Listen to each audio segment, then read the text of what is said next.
In the NBA, you have to pretend that Bronny's an NBA player because otherwise you'll upset the king. And remember, he is a 6'2 guard that's a non-point guard. I've never seen that existing in the current NBA. And go back 20 years. He is 1 for 16 in the NBA from the floor, 0 for 7 on threes. He's not an NBA player. He was not a great high school player. He was a good high school player. He wasn't a good college player. He was a college player. And he's not an NBA player. And he may be a great kid. I'm sure he is. LeBron's a nice guy. I've met him. Can we stop pretending on this? I just looked it up. G-League, top scorers, points per game. I went through 50, and there's no Bronny James in there. He had 140-point game. The other games were 1. So now you do the math, and it's not going to be in the top 50. I don't even know who is this. Bryce McGowan, Elijah Harkles, Trey Alexander, DJ Davidson. Never heard of these kids. But they're dropping 30 a night in G League. Why is Bronny sitting on the bench? And this is the thing with Stephen A. Bronny James, he's 7 for 28 in 4 preseason games from the field. He's 2 for 13, I believe, from three-point range. He's got 8 assists and 8 turnovers. He's moving into year 2. This guy is not an NBA player. There's an unspoken rule in the NBA that every player understands the second they step into an NBA locker room. Roster spots are sacred. There are only 15 of them per team. Every single one represents countless players who didn't make it. Players who grinded through Summer League, survived on 2-way contracts and 10-day deals, played overseas, and endured endless workouts just for one shot at the league. That's why when a player occupies a roster spot without earning genuine trust from the coaching staff, resentment doesn't just build quietly in the background. It festers, it simmers, and eventually it becomes impossible to ignore. That's exactly where the Los Angeles Lakers find themselves right now, with Bronny James. On paper, Bronny is an NBA player. He's on a guaranteed contract. He wears the purple and gold. He sits on the bench during games. But when the Lakers actually needed someone, when Luka Doncic and Gabe Vincent were out, when Austin Reeves was limited, when the backcourt was dangerously thin and the game still had real stakes, Bronny didn't get the call. Instead, JJ Redick made a decision that spoke louder than any post-game press conference ever could. He started Nick Smith Jr. Let that sink in for a moment. Nick Smith Jr., a player waived by Charlotte before his rookie contract even expired, a guard with a negative career value metric, a scorer who struggles defensively and doesn't project as a long-term piece anywhere in this league. The Lakers signed him to a 2-way deal, brought him in quietly with zero fanfare, and when it came time to decide who they actually trusted in a real NBA game, they chose him over Bronny James. That wasn't about Nick Smith Jr. being particularly good. That was about Bronny James not being trusted, and that distinction matters enormously. The Lakers didn't just bench Bronny that night. They sent a message to the entire league without uttering a single word, showing exactly where he stands in their internal hierarchy. When the Suns were dominating and the game had completely slipped out of reach, Bronny finally checked in. 9 minutes remaining, garbage time, outcome already decided. The same exact pattern we've witnessed over and over throughout this season. If the game is competitive, Bronny doesn't play. If the game matters, Bronny doesn't play. If there's anything on the line, Bronny doesn't play. That's not player development, that's damage containment. Last night came in, 3 turnovers, 0 for 5, looked terrified, nervous, and the Sixers, you can't fool players, went right after him. This continues to be an unserious story. This isn't about one isolated game. This is about a pattern that's becoming impossible to defend or explain away. Bronny hasn't logged more than 10 meaningful minutes in an NBA game since early November. Even with injuries stacking up in the backcourt, even when the Lakers were desperate for fresh energy, defensive intensity, or any kind of playmaking, JJ Redick never once looked in Bronny's direction. That tells you absolutely everything you need to know. NBA coaches will play struggling players if they trust them.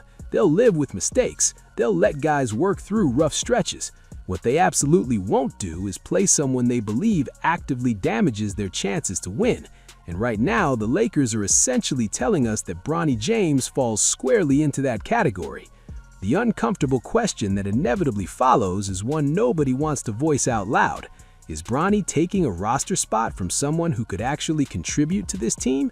Because there are players scattered around the league right now, legitimate bench guards, proven role players who would absolutely kill for the minutes Bronny isn't even getting.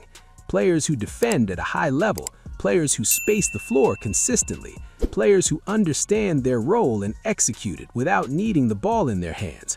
The kind of contributors that championship teams lean on heavily when March and April roll around. Those players don't get grace periods. They don't get extended patience. They don't get guaranteed contracts because of their last name. They get judged purely on production and impact. And Bronny hasn't reached that standard yet, not even close.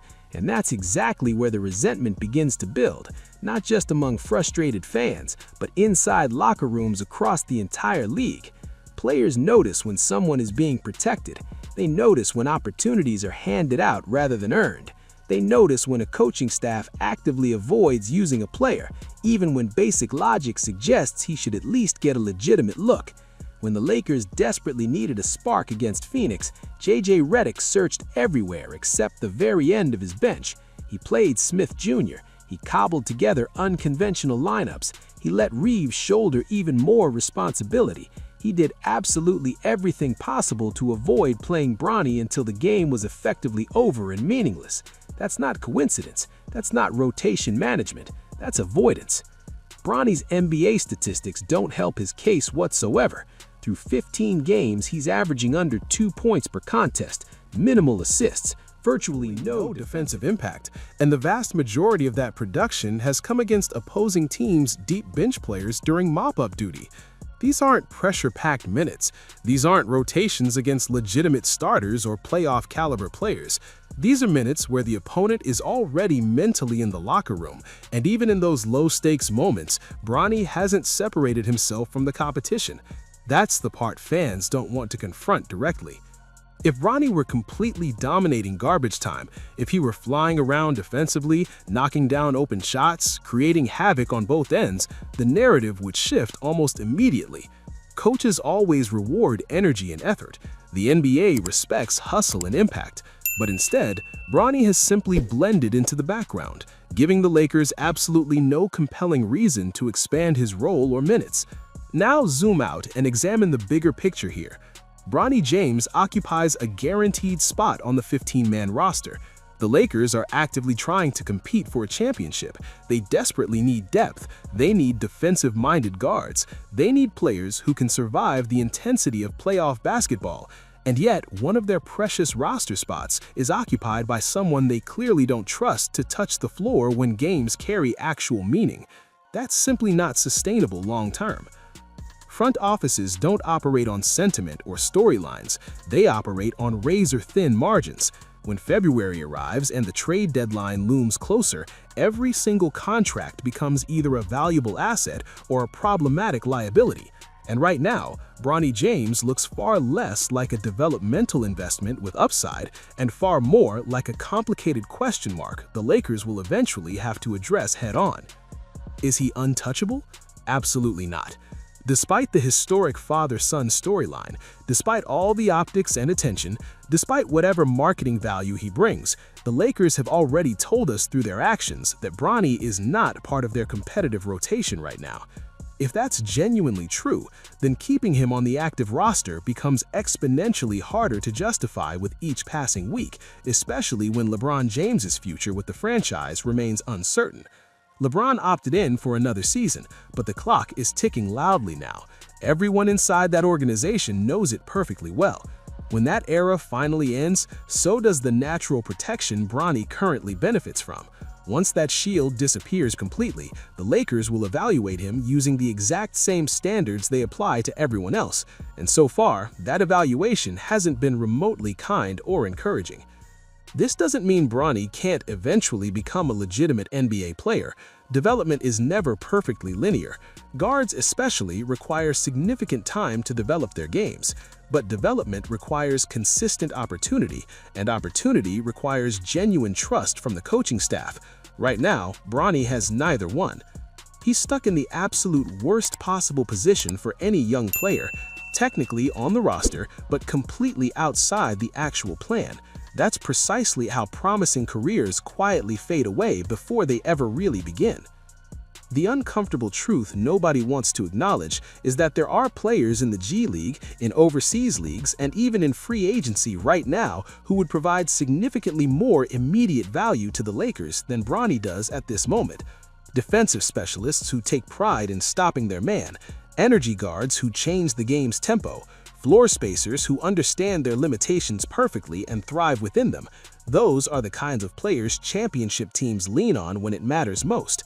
Those players don't get chances like this because roster spots are extremely finite, and one of those valuable spots currently belongs to Bronny James. This isn't about hating on Bronny as a person or player. This is about cold, hard reality. The NBA is absolutely ruthless because it has to be. There are far too many talented players chasing far too few opportunities. Every decision carries significant consequences. Every roster spot sends a clear message to the rest of the league. And the message the Lakers are sending right now is unmistakable. They don't trust Bronny James to help them win today.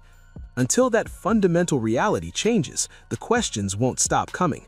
Questions about nepotism, about fairness, about whether this roster spot is being used wisely, and about how much longer the Lakers can reasonably afford to carry a player who exists more as a compelling storyline than as an actual basketball solution. The NBA doesn't wait for anyone to catch up. It doesn't care about famous names, heartwarming narratives, or family history once the ball gets tipped. It only cares about one thing: who helps you win basketball games. Right now, Bronny James is learning that brutal lesson the hardest way imaginable, from the bench, watching everyone else get the opportunities he thought would come.